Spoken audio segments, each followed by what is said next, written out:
এই শহীদের মায়েরা আকুতি জানিয়েছেন, এই আহতরা আমাদের কাছে প্রতিবাদ জানিয়েছেন যে এখানে আমরা সংস্কারের আগে, আওয়ামী লীগের বিচারের আগে কোনোভাবেই যত মাঠ ছেড়ে না দেই, এবং আপনারাও আমাদের সাথে থাকবেন এবং এখানে যারা সংস্কারকে বিপ্লবী চেতনার বাইরে নিয়ে একটি ন্যূনতম সংস্কারের মধ্যে দিয়ে আমাদেরকে নিয়ে যেতে চায়, আমরা তাদেরকে বলছি, আমরা যেভাবে জুলাই আগস্টে মাঠ ছেড়ে যাইনি, আমরা মৌলিক সংস্কার আদায় না করেও মাঠ থেকে চলে যাব না ইনশাআল্লাহ। আপনাদের সকলকে বিপ্লবী অভিনন্দন।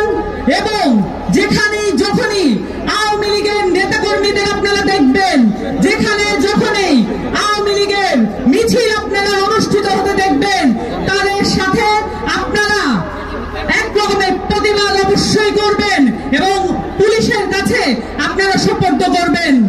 আপনাদের কাছে বিপ্লবী আহ্বান জানিয়ে রাখলাম, এদেশে আর কোনোদিন আওয়ামী লীগ রাজনীতি করতে পারবে না। ইনকিলাব জিন্দাবাদ।